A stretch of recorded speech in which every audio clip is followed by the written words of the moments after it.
হুশ ফিরে আসার পর সিদ্দিক আকবর রাদিয়াল্লাহু তাআলা সবার আগে সর্বপ্রথম সবার আগে যেই কথা তিনি জানতে চাইলেন, সবার আগে তার জবান দিয়ে মুখ দিয়ে উচ্চারিত হলো নিজের কথা না। সিদ্দিক আকবর বলেন, আমাকে আগে বলো আমার প্যারা পয়গম্বর কেমন আছে, আমাকে খবর দাও, আমাকে জানাও আমার প্যারা পয়গম্বর কেমন আছে, আমাকে আগে এই সংবাদটা দাও। নিজে মৃত্যু মুখে পতিত হয়ে গেল, মৃত্যুর মুখ থেকে ফিরে আসলো, নিজের কথা ভাবে নাই, নিজের কথা জানতেও চায় নাই। সর্বপ্রথম জানতে চাইলেন আমার প্যারা পয়গম্বর কেমন আছে, আমার প্যারা পয়গম্বর কোন হালতে আছে, আমাকে জানাও। আশেপাশের লোকজনেরা তাকে আশ্বস্ত করলো যে মুহাম্মাদুর রাসূলুল্লাহ ভালো আছে, কিন্তু এই কথার দ্বারা তিনি সন্তুষ্ট হলেন না, সন্তুষ্ট হতে পারেন নাই। এই কথার দ্বারা তার মনটা ভরে নাই। তিনি তখন জানায়া দিলেন, এই কথার দ্বারা তিনি তার তৃপ্তি পাইলেন না। তিনি বললেন, যতক্ষণ পর্যন্ত আমি আমার এই চোখ দিয়া আমার প্যারা পয়গম্বরকে আমি সচক্ষে না দেখব, আল্লাহর কসম, فإنا لله علي أن لا أذوق طعاما ولا أشرب شرابا أو آتى رسول الله صلى الله عليه وسلم। তিনি শপথ করে বলেন, যতক্ষণ পর্যন্ত আমি আমার পয়গম্বরকে না দেখব, আমি ততক্ষণ পর্যন্ত আমি খাবার গ্রহণ করব না। লা আশরাবা শারাবা, আমি ততক্ষণ পর্যন্ত আমি পানীয় পান করব না, ততক্ষণ পর্যন্ত আমি আমার প্যারা পয়গম্বরকে আমি আমার সচক্ষে না দেখব। আল্লাহু আকবার বলেন না। মৃত্যুর মুখ থেকে ফিরে এসে নিজের কথা না, খাবারের কথা না, প্যারা পয়গম্বরের কথা, আমার পয়গম্বর কেমন আছে আমাকে জানাও। বলে, এই ভালোবাসা কিভাবে তৈরি হবে? বলে, হা হা, এই ভালোবাসা তৈরি হবে একমাত্র মুহাম্মাদুর রাসূলুল্লাহ সাল্লাল্লাহু আলাইহি ওয়াসাল্লামের সিরাত যখন আপনি আমি জানবো। আরেক নারী সাহাবীর ইতিহাস পড়লে পাওয়া যায়, পয়গম্বর আকরাম সাল্লাল্লাহু আলাইহি ওয়াসাল্লাম যখন উহুদ যুদ্ধের ময়দানে, উহুদের ময়দানে প্রান্তরে খবর ছড়িয়ে পড়ল মুহাম্মদ দুনিয়ায় নাই। একজন নারী সাহাবী তিনি পাগলের মতো হয়ে গেলেন পয়গম্বরের এই সংবাদ শুনে, আমার পয়গম্বর কেমন আছে। রাস্তা দিয়ে তিনি দৌড়ায়, যাকে পায় তার কাছে জানতে চায়, বলো আমার প্যারা পয়গম্বর কেমন আছে। লোকজন সংবাদ দেয়, তোমার তো স্বামী মারা গেছে, শহীদ হয়ে গেল। মহিলা বলেন, না না। সাহাবী বলে, আমি আমার স্বামীর কথা জানতে চাই নাই, বলো পয়গম্বর কেমন আছে। সামনে দৌড়ায়, আবার লোকজন পায়, খবর দেয় তোমার ছেলে মারা গেছে। বলে, আমি এটা জানতে চাই নাই, বলো আমার প্যারা পয়গম্বর কেমন আছে সেটা জানাও। আবার সামনে দৌড়ায়, লোকজন জানায় তোমার তো ভাই মারা গেছে। মহিলা সাহাবী বলেন, না না, আমি আমার ভাইয়ের সংবাদ জানতে চাই না, বলো আমার প্যারা পয়গম্বর কেমন আছে, মুহাম্মাদুর রাসূলুল্লাহ কেমন আছে। ওই নারী সাহাবী যখন ওই উহুদের ময়দানে প্রান্তরে যখন গিয়ে পৌঁছায়, তখন পয়গম্বর আকরাম সাল্লাল্লাহু আলাইহি ওয়াসাল্লামকে যখন এক নজর দেখলেন, বলে উঠলেন, কুল্লু মুসিবাতিন বাদাকা জালাল। ও পয়গম্বর, আপনি যেহেতু ভালো আছেন, পৃথিবীর সব মুসিবত আমার কাছে তুচ্ছ। নবীজি, আপনি বেঁচে আছেন, জীবিত আছেন, তো পৃথিবীর সব মুসিবত তুচ্ছ। ভাইয়ের ব্যাপারে তিনি ব্যথিত না, স্বামীর ব্যাপারে ব্যথিত না, সন্তানের ব্যাপারে ব্যথিত না। জানতে চায়, বলো আমার পয়গম্বর কেমন আছে, বলো। হা হা, এই ভালোবাসা আপনার আমার কখন তৈরি হবে? যখন আপনার আমার পয়গম্বরের জীবন ইতিহাস যখন আপনি আমি জানবো, তখন আপনার আমার অন্তরে পয়গম্বরের ভালোবাসা, আজমত মোহাব্বতের ভালোবাসা আপনার আমার অন্তরের মধ্যে পয়দা হবে, দ্বীনের মোহাব্বত পয়দা হবে, অন্তরের মধ্যে আল্লাহর প্রতি মোহাব্বত তৈরি হবে। আর যেই মোহাব্বতের মাধ্যমে, যেই মোহাব্বতের দ্বারা আমি আমার জীবনটাকে দ্বীনের পথে পরিচালিত করতে পারবো। সালাতু ওয়াসসালাম। ইন্নাল্লাহা ওয়া মালাইকাতাহু ইউসাল্লুনা আলান নবী ইয়া আইয়ুহাল্লাযীনা আমানু সাল্লু আলাইহি ওয়া সাল্লিমু তাসলিমা। اللهم صل على محمد وعلى آل محمد كما صليت على إبراهيم وعلى آل إبراهيم إنك حميد مجيد اللهم بارك على محمد وعلى آل محمد كما باركت على إبراهيم وعلى آل إبراهيم إنك حميد مجيد محبتر ভালোবাসা নিয়ে আরেকবার দরুদ ইব্রাহিম পড়ো اللهم صل على محمد وعلى آل محمد كما صليت على إبراهيم وعلى آل إبراهيم إنك حميد مجيد اللهم بارك على محمد وعلى آل محمد كما باركت على إبراهيم وعلى آل إبراهيم إنك حميد مجيد الحمد لله রব্বুল ইজ্জত জালাল আল্লাহ পাক রব্বুল আলামিনের দরবারে লাখো কোটি শুকর সুজুদ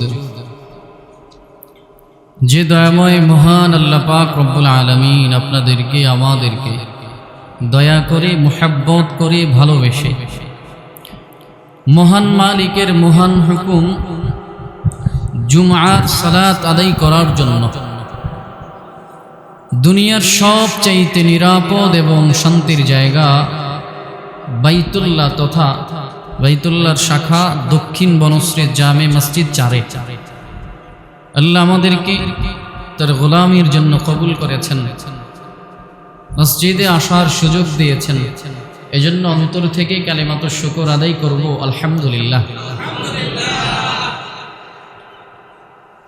মাঝে মাঝেই তো বলি সিজদা দিতে পারা এটার জন্য সৌভাগ্য লাগে, আল্লাহকে আল্লাহ বলে ডাকতে পারা এটার জন্য সৌভাগ্যের প্রয়োজন হয়। আল্লাহকে ডাকার মতো নিয়ামত এটার জন্য আমাদের সৌভাগ্যের দরকার হয়। হাজার কোটি মানুষের মধ্য থেকে আল্লাহ আমাদেরকে তার নাম জপার জন্য তৌফিক দিয়েছেন, এটা আমাদের জন্য কি ইহসান নয়?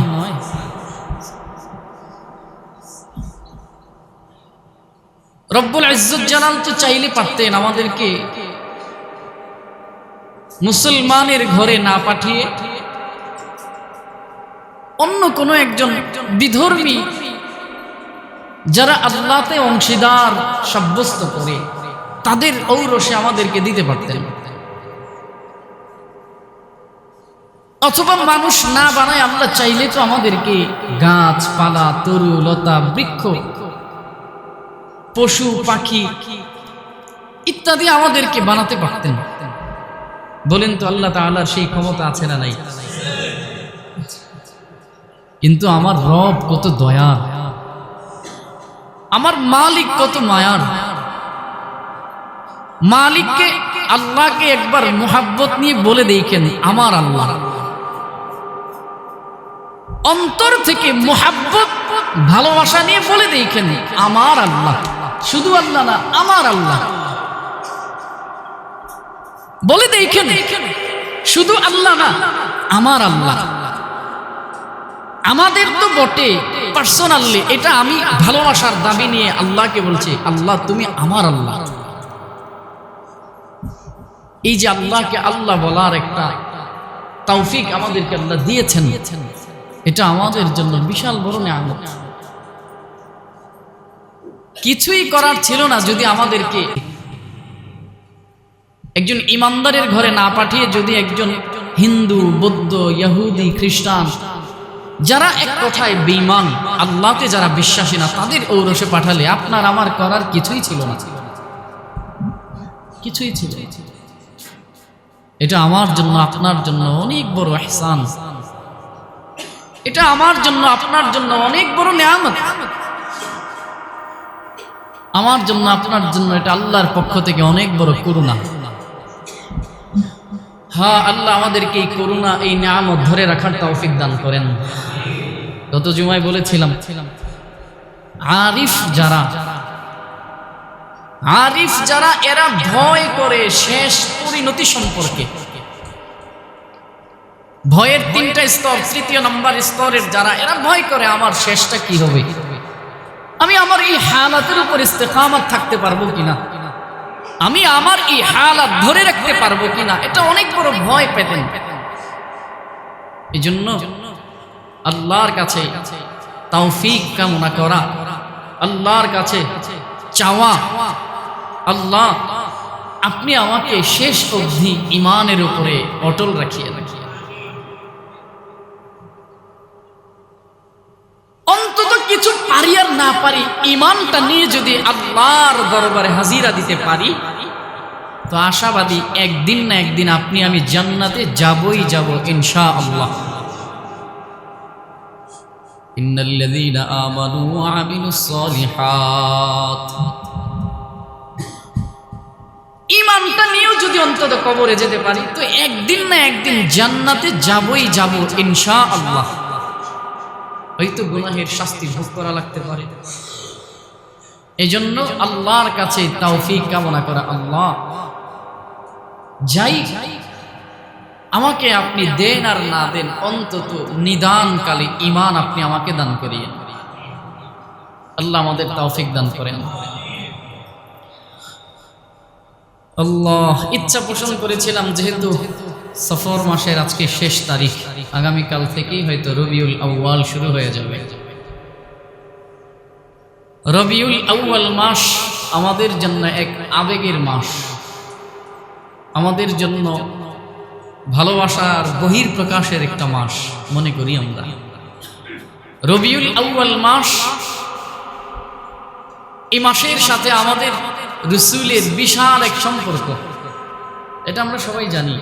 রাসূলের আগমন এবং ওফাত দুটোই এই রবিউল আউয়াল মাসকে ঘিরে। এজন্য মুসলিম উম্মার কাছে এই রবিউল আউয়াল মাসের কদর অনেক বেশি,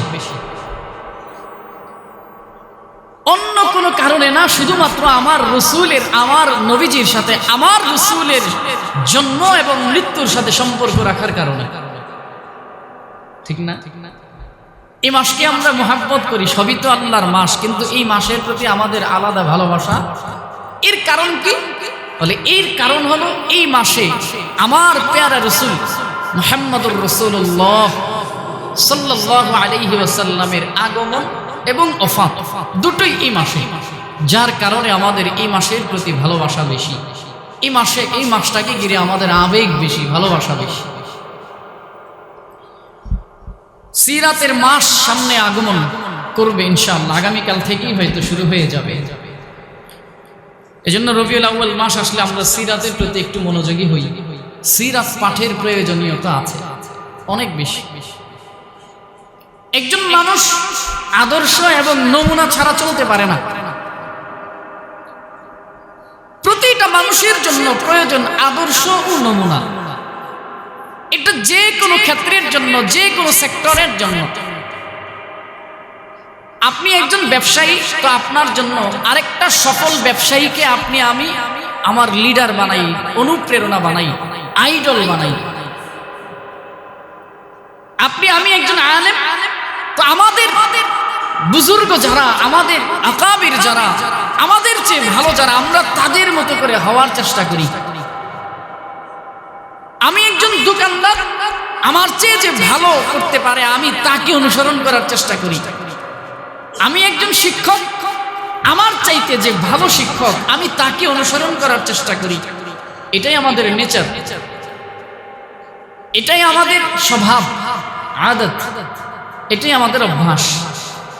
কারণ প্রতিটা মানুষ আদর্শ এবং নমুনা ছাড়া চলতে পারে না। প্রতিটা মানুষের জন্য একটা আদর্শ লাগে, নমুনা লাগে, আইডল লাগে। রাজনীতি করতে গেলেও রাজনীতির একজন আদর্শ আমরা অনুসরণ করি। আমরা যে যেই দল করি সেই দলের লিডারকে আমরা অনুসরণ করি। কি বলেন, ঠিক না? এই জন্য প্রতিটা মানুষ, প্রতিটা সেক্টর, প্রতিটা কর্ম, প্রতিটা সাইডে আমরা আদর্শ মানি, নমুনা মানি। অন্য কোন সাইডের যদি আইডল থাকতে পারে, আদর্শ থাকতে পারে, তা আমি আমার জীবনটাকে কিভাবে পরিচালনা করব দ্বীনের উপরে? বলেন তো, এই ব্যাপারে আমাদের আইডল, আদর্শ, নমুনা আছে না নাই?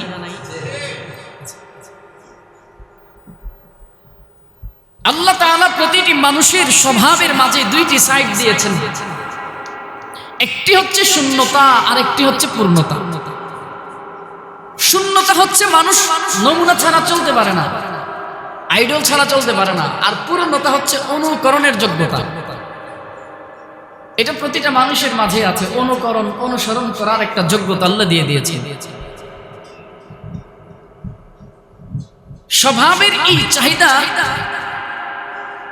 আর প্রয়োজন তখনই মিটে যখন যথার্থ রূপে একজন আইডল পাওয়া যায়, একজন অনুসরণের ব্যক্তিকে পাওয়া যায়। জীবন এবং কর্মের একজন উত্তম নমুনা যখন আমরা পেয়ে যাই, তখন আমাদের এই স্বভাবের চাহিদাটা পূরণ হয়। রব্বুল ইজ্জত জালাল আল্লাহ পাক রব্বুল আলামিন এজন্য আমাদের জন্য একজন আদর্শ, একজন নমুনা দিয়েছেন। বান্দা, তুমি তোমার জীবনটাকে কোন পথে পরিচালনা করবে তার একটা আইডল, তার একটা নমুনা তোমার জন্য আমি সেট করে দিলাম। কি সেই আদর্শ, কি সেই আইডল, কি সেই নমুনা?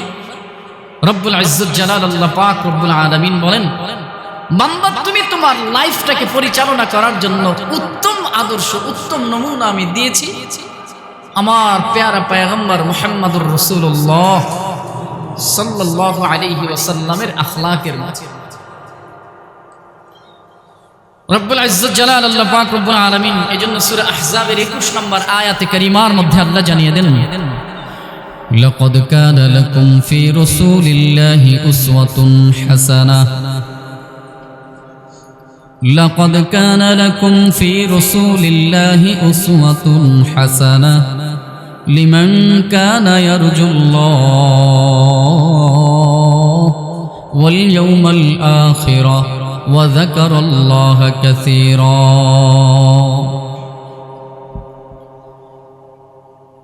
রব্বুল ইজ্জত জালাল আল্লাহ পাক রব্বুল আলামিন কুরআনুল কারীমের সূরা আহজাবের 21 নম্বর আয়াতে কারিমা এবং 22 নম্বর আয়াতে বলেন, রব্বুল ইজ্জত জালাল বলেন, তোমাদের জন্য আল্লাহর রাসূল সাল্লাল্লাহু আলাইহি ওয়াসাল্লামের মাঝে রয়েছে উত্তম নমুনা, উত্তম অনুকরণ। লাকাদ কানা লাকুম ফি রাসূলিল্লাহি উসওয়াতুন হাসানাহ, মুহাম্মাদুর রাসূলুল্লাহ সাল্লাল্লাহু আলাইহি ওয়াসাল্লামের আখলাকের মাঝে রয়েছে উত্তম অনুসরণ, উত্তম আদর্শ, উত্তম নমুনা। অর্থাৎ তিনি হলেন এই জাতি, এই উম্মতের উত্তম আদর্শ, এই জাতি, এই উম্মতের উত্তম নমুনা। সুতরাং তার আদর্শের অনুসরণ করাই আপনার আমার জন্য কাম্য। রব্বুল ইজ্জত জালাল আল্লাহ পাক এর পরের অংশে বলেন, লিমান কানা ইয়ারজুল্লাহ ওয়াল ইয়াউমাল আখিরা ওয়া যাকারাল্লাহা কাসীরা। এই আদর্শের নমুনা বাস্তবায়ন করতে পারবে, এই নমুনা বাস্তবায়নের মাধ্যমে তোমার আরো কি ফায়দা হতে পারে? লিমান কানা ইয়ারজুল্লাহ, এটা কার জন্য?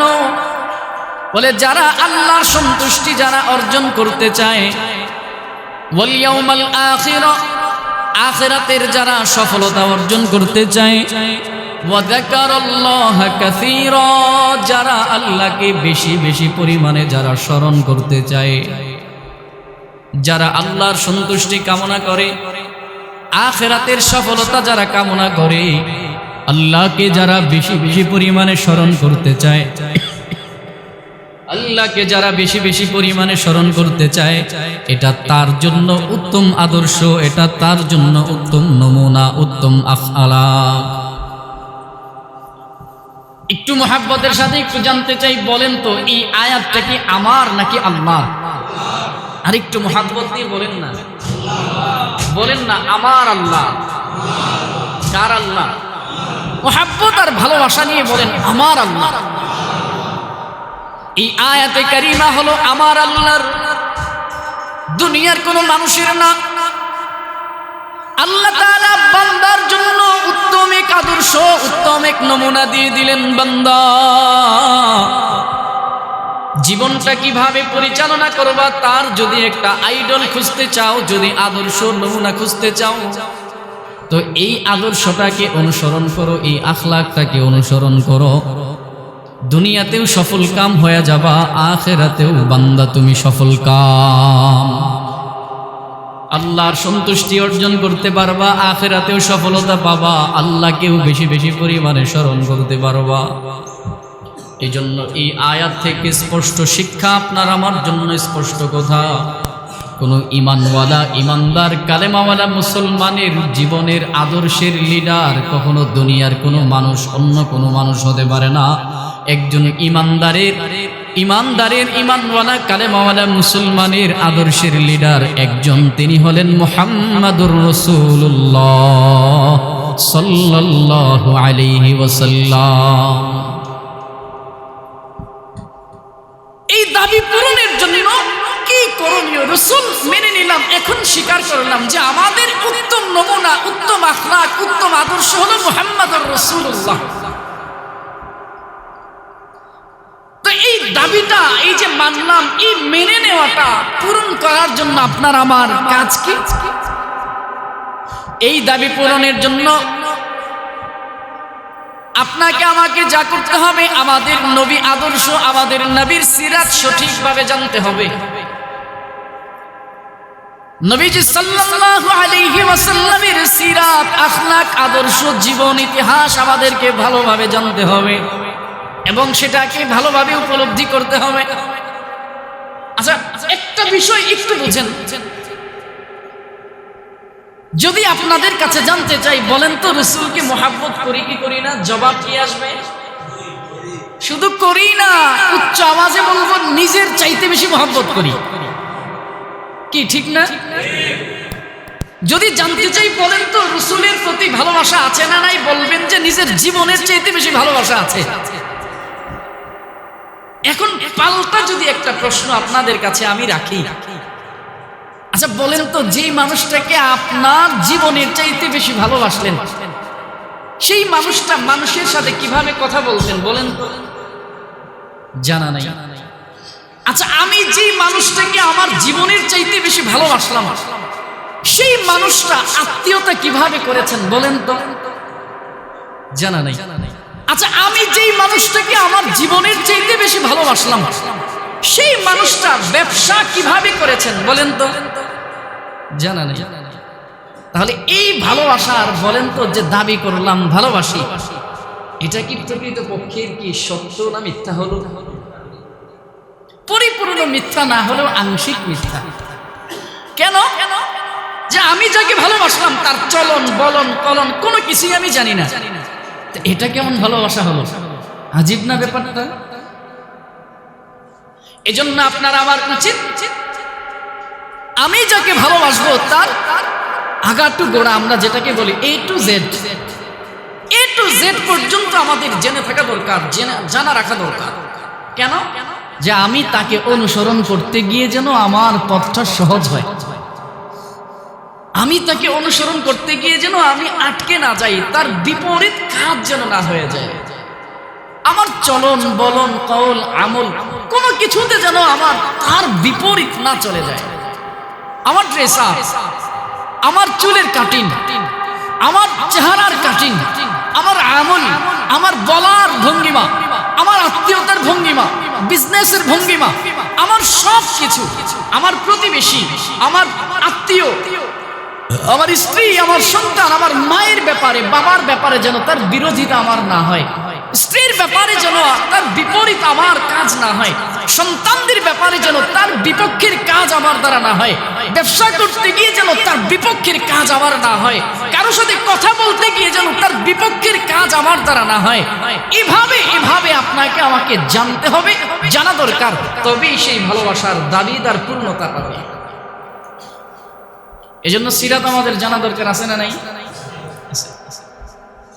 আমি যতটুকু চেষ্টা করেছি আপনাদেরকে জানাবার জন্য, আমার তো মোটামুটি এই ডিসেম্বর আসলে 4 বছর হবে আপনাদের খেদমত, নাকি?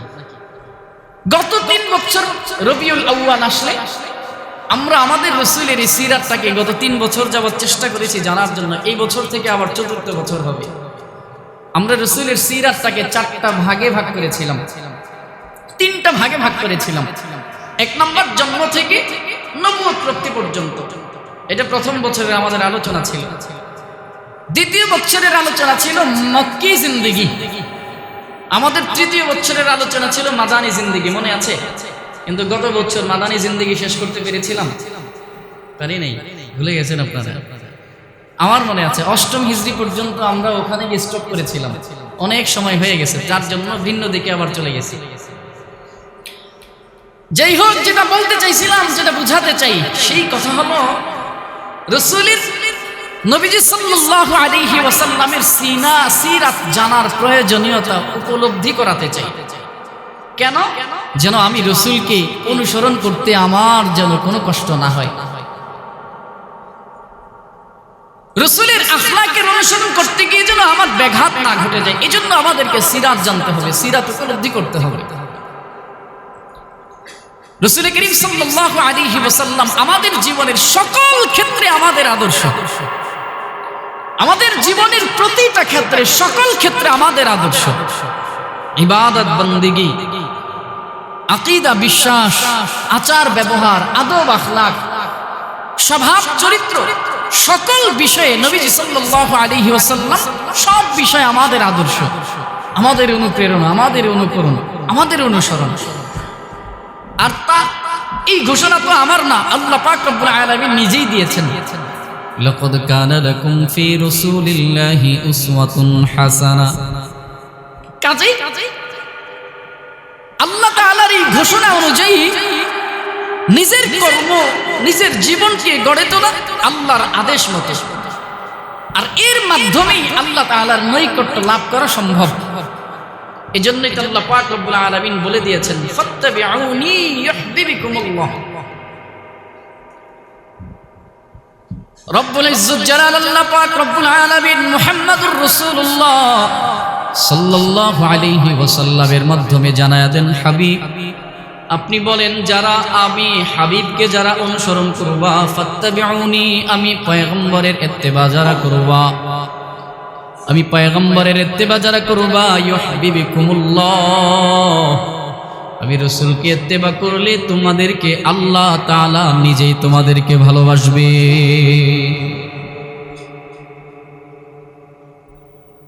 ফাত্তাবিউনি, তোমরা আমার ইত্তেবা করো, আমার অনুসরণ করো, আমার অনুসরণ করো।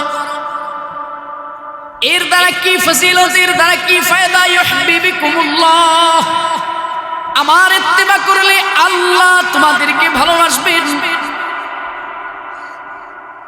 এখন আসেন, ইত্তেবা কিভাবে করব, কিভাবে ইত্তেবা করব, কিভাবে মানব, কিভাবে অনুসরণ করব? কাউকে মানতে হলে তো তাকে জানতে হবে, যাকে মানব তাকে জানা দরকার, তাকে জানতে হবে।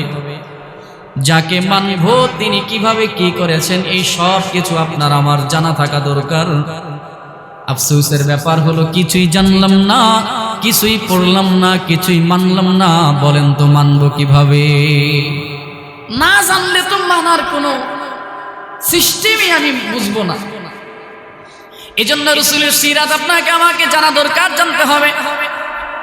কাউকে অনুসরণ করতে হলে তার চলন বলন আমল সব জানতে হবে। যখন জানতে পারবো তখন মানতে পারবো। সুতরাং নবীজি সাল্লাল্লাহু আলাইহি ওয়াসাল্লামের সিরাত সম্পর্কে আপনার আমার সম্পর্কে সবকিছু জানতে হবে।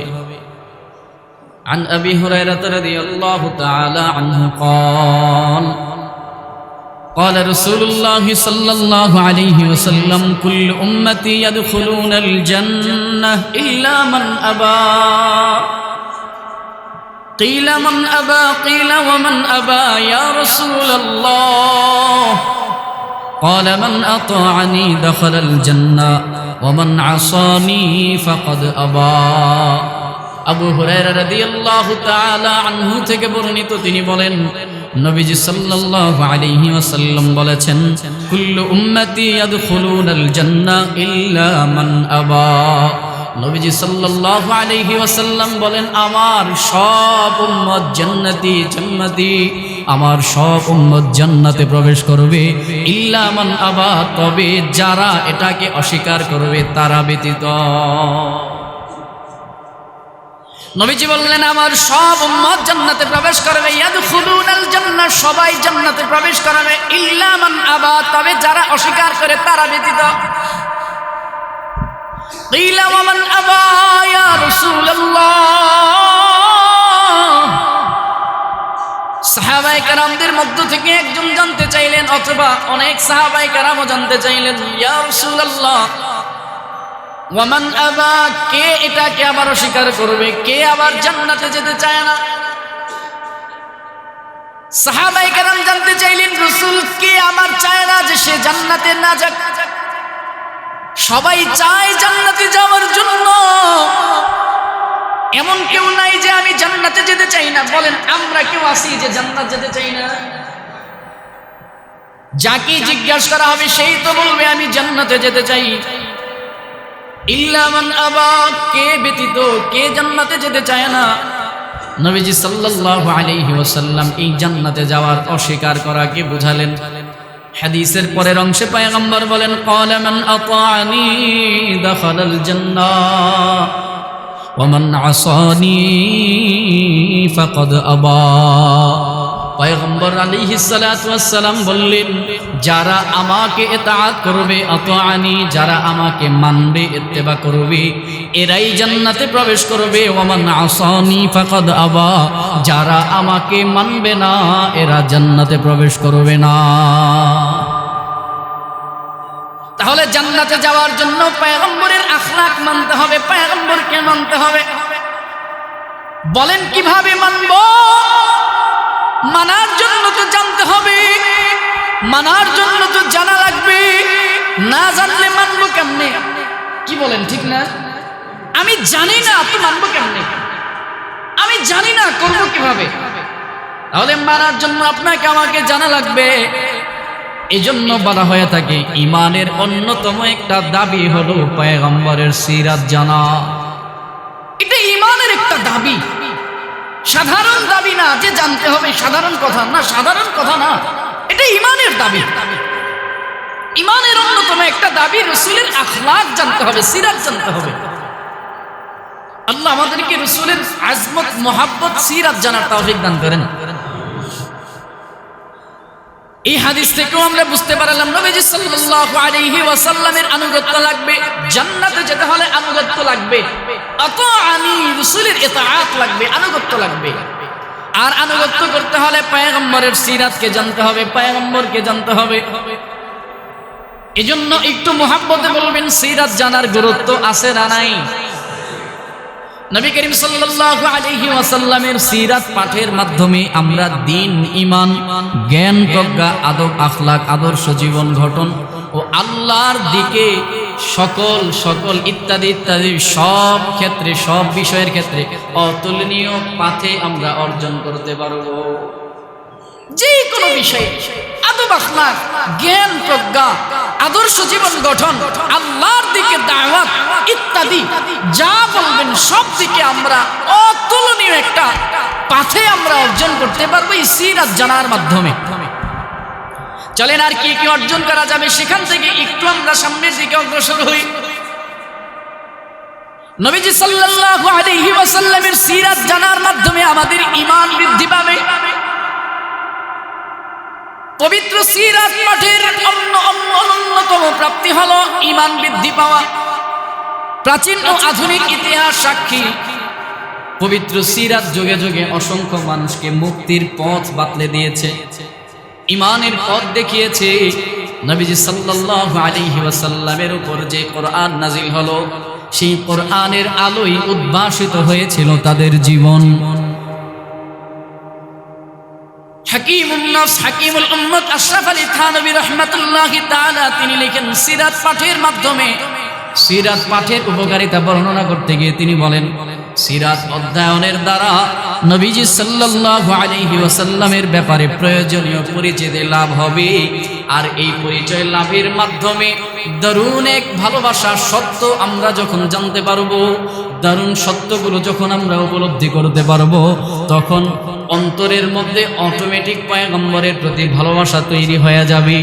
আর রাসূলের প্রতি যখন ভালোবাসা তৈরি হবে, আর ওই ভালোবাসার মাধ্যমে আমরা পয়গম্বরের সাথে জান্নাতেও থাকতে পারবো।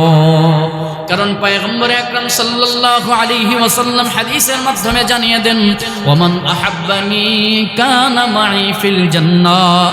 আনাস বিন মালিক রাদিয়াল্লাহু তাআলা আনহু থেকে বর্ণিত হাদিস পাওয়া যায়, পয়গম্বর বলেন, মান আহাব্বা সুন্নতি ফাকাদ আহাব্বানি, বলে যেই মানুষটা আমি পয়গম্বরের সুন্নতকে মুহাব্বত করলো, মান আহইয়া সুন্নতি, যেই মানুষটা আমি পয়গম্বরের সুন্নতকে জিন্দা করলো, ফাকাদ আহাব্বানি, সে যেন আমি পয়গম্বরকে মুহাব্বত করলো। ওয়া মান আহাব্বানি কানা মাই ফিল জান্নাহ, আর যেই মানুষটা আমি পয়গম্বরকে মুহাব্বত করেছে, সে আমার সাথে জান্নাতের মধ্যে থাকবে। এজন্য সিরাত জানার মাধ্যমে যে মুহাব্বত, আজমত, মুহাব্বত আপনার আমার অন্তরে তৈরি হবে, এই ভালোবাসার দ্বারা পয়গম্বরের সাথে জান্নাতে থাকা যাবে। এবার আসেন এই ভালোবাসার প্রমাণ কি, কিভাবে ভালোবাসবো? ওই যে একটু আগে বললাম যে আমি বলি আমি পয়গম্বরকে ভালোবাসি, কিন্তু পয়গম্বর কিভাবে কি করতেন আমি জানি না। আমি মুখ দিয়ে বলি আমি পয়গম্বরকে ভালোবাসি, কিন্তু আমার পয়গম্বর কিভাবে কি করেছেন আমি কিছুই জানলাম না। তো এই ভালোবাসার বহির প্রকাশ পায় না, এটা ভালোবাসার বহির প্রকাশ পায় না, বরঞ্চ এটা একটা মিথ্যা দাবির বহির প্রকাশ পাওয়া যায়। এজন্য রাসূলের সিরাতকে জানতে হবে। রাসূল করিম সাল্লাল্লাহু আলাইহি ওয়াসাল্লামের পরিপূর্ণ খাঁটি আনুগত্যের মাধ্যমে, তার আদব আখলাকের আনুগত্যের মাধ্যমে, পয়গম্বরের প্রতি যে পরিপূর্ণ খাঁটি ও আনুগত্য, এই খাঁটি ও আনুগত্যের মাধ্যমে, তার আদব আখলাকের অনুকরণের মাধ্যমে, অনুসরণের মাধ্যমে শরীয়তের বিধান, শরীয়তের নীতি, এই সব কিছুকে প্রাধান্য দেওয়া যাবে। বলে কিসের উপরে? নিজের প্রবৃত্তির চাহিদার উপরে শরীয়তকে প্রাধান্য দেওয়া যাবে। রাসূলের আনুগত্যের মাধ্যমে নিজের প্রবৃত্তির চাহিদার উপরে শরীয়তকে প্রাধান্য দেওয়া যাবে। নিজের মনের কুমন্ত্রণার উপরে শরীয়তকে প্রাধান্য দেওয়া যাবে। সামাজিক রসুম রেওয়াজের পরিবর্তে নিজেকে ঈমানকে প্রাধান্য দেওয়া যাবে, ঈমানকে প্রাধান্য দেওয়া যাবে। দাওয়াতের পথে জানমালের কোরবানি পেশ করা যাবে। এই সব কিছুই সম্ভব যদি রাসূলের আনুগত্য আপনার আমার মাঝে থাকে। আর ওই আনুগত্য আসবে কিভাবে? বলে রাসূলের সিরাত জানার মাধ্যমে আমরা আপনি আমি আনুগত্য করতে পারবো। তাহলে মোট কথা হলো, আপনাকে আমাকে পয়গম্বরের আখলাক, আদর্শ, চরিত্র, সিরাত আপনাকে আমাকে জানা লাগবে। রাসূলের মুহাব্বত, রাসূলের ভালোবাসা, আল্লাহর মুহাব্বত, আল্লাহর ভালোবাসা সব কিছুর ঊর্ধ্বে রাখা লাগবে। সব কিছুর ঊর্ধ্বে আপনাকে আমাকে ভালোবাসা অন্তরের মধ্যে রাখা লাগবে। রব্বুল ইজ্জত জালাল কুরআনুল কারীমের মধ্যে জানায়া দেন, কুল ইন কানা আবাউকুম ওয়া আবনাউকুম ওয়া ইখওয়ানুকুম ওয়া আজওয়াজুকুম ওয়া আশীরাতুকুম ওয়া আমওয়ালুন ইqtaraftumuha ওয়া তিজারাতু তাখশাউনাহা কাসাদাহা ওয়া মাসাকিন তারদাউনাহা আহাব্বা ইলাইকুম মিনাল্লাহি ওয়া রাসূলিহি ওয়া জিহাদিন ফি সাবিলিহি ফাতারাব্বাসু হাত্তা ইয়াতিয়াল্লাহু বিআমরিহি ওয়াল্লাহু লা ইয়াহদিল কওমাল ফাসিকিন। রব্বুল ইজ্জত জালাল আল্লাহ পাক রব্বুল আলামিন জানিয়ে দেন, আল্লাহ পাক রব্বুল আলামিন বলেন, বলো তোমাদের কাছে যদি তোমাদের বাবা, তোমাদের মা, তোমাদের সন্তান, তোমাদের স্ত্রী, তোমাদের সম্পদ, এই সব কিছুর চাইতে যদি আল্লাহর প্রতি মুহাব্বত তোমাদের কাছে যদি এবং তার রাসূল এবং তার পথে জিহাদের চাইতে বেশি মহব্বত হয় বলে কার প্রতি? আবাউকুম সিকিন। আর আল্লাহ তাআলা অবাধ্য আচরণকারী ফাসিক সম্প্রদায়কে সৎ পথ প্রদর্শন করেন না। লা ইয়াহদি, আল্লাহ তাআলা তাদেরকে হেদায়েত দেন না, সৎ পথ দেখান না। কওমাল ফাসিকিন, যারা ফাসিক সম্প্রদায় হবে আল্লাহ তাদেরকে, অবাধ্য আচরণকারী যারা হবে, আল্লাহর বিধানকে যারা লঙ্ঘন করবে, এই অবাধ্য বিধানকে অবাধ্যকারী লঙ্ঘনকারীকে আল্লাহ তাআলা হেদায়েত দেন না। তাফসীরে জাকারিয়ার মধ্যে পাওয়া যায়, এই আয়াতের তাফসীরের মধ্যে পাওয়া যায় সন্তানের প্রতি মানুষের ভালোবাসা থাকবে, এটা স্বাভাবিক। মা বাবার প্রতি ভালোবাসা থাকবে, এটা স্বাভাবিক। সন্তানের প্রতি মা বাবার ভালোবাসা, মা বাবার প্রতি সন্তানের ভালোবাসা থাকবে, স্বাভাবিক ব্যাপার। এটা আল্লাহ তাআলা একটা জাতিগত ব্যাপার সন্তানের মাঝে দিলেন, মা বাবার মাঝে দিলেন। স্ত্রীর প্রতি স্বামীর ভালোবাসা থাকবে, স্বামীর প্রতি স্ত্রীর ভালোবাসা থাকবে। কষ্টার্জিত সম্পদের প্রতি বান্দা তোমার ভালোবাসা থাকবে, এটা স্বাভাবিক ব্যাপার। তবে এই ভালোবাসা যেন এমন রূপ না গ্রহণ করে, এমন রূপ ধারণ না করে, এই ভালোবাসার জন্য আল্লাহকে তুমি ছেড়ে দিলা, এই ভালোবাসার জন্য রাসূলের ইতাআতকে ছেড়ে দিলা, এই ভালোবাসার জন্য আল্লাহর পথের লড়াই করা, জিহাদ করাকে ভুলে গেলা। সাবধান! এই সম্পদের ভালোবাসা, মা বাবার ভালোবাসা, স্ত্রী সন্তানের ভালোবাসা যদি তোমাকে আল্লাহ থেকে দূরে সরায়া দেয়, এই ভালোবাসা যদি তোমাকে রাসূল থেকে দূরে সরায়া দেয়, আল্লাহর পথে লড়াই করা থেকে যদি তোমাকে দূরে সরায়া দেয়, মনে রাখতে হবে তুমি কওমাল ফাসিকিনের অন্তর্ভুক্ত হয়ে যাবা। আর আল্লাহ তাআলা আল্লাহু লা ইয়াহদিল কওমাল ফাসিকিন, আল্লাহ তাআলা ওই ফাসিকদেরকে কখনোই হেদায়েত দিবেন না। এজন্য আমাদের ভালোবাসা সবচেয়ে বেশি থাকবে কার জন্য? আল্লাহর জন্য, তার রাসূলের জন্য আমাদের ভালোবাসা থাকবে। এই ভালোবাসার বহিঃপ্রকাশ কিভাবে ঘটাবো? রাসূলের সিরাত জানার মাধ্যমে।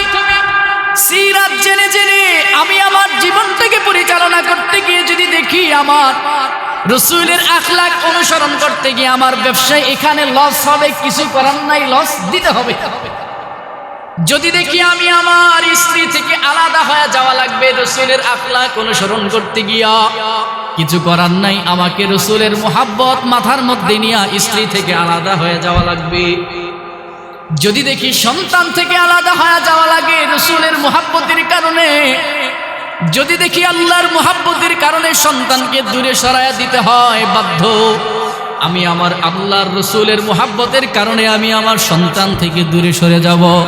যদি দেখি আমার ব্যবসা বাণিজ্য, আমার চাকরি বাকরি, আমার ইনকাম সোর্সের সব কিছু থেকে দূরে সরা লাগবে, আল্লাহ এবং তার মুহাব্বত আর রাসূলের মুহাব্বতের ভালোবাসার সামনে এক কথায় আমি আমার নিজের জীবনটাকে তুচ্ছ বানায় ফেলব।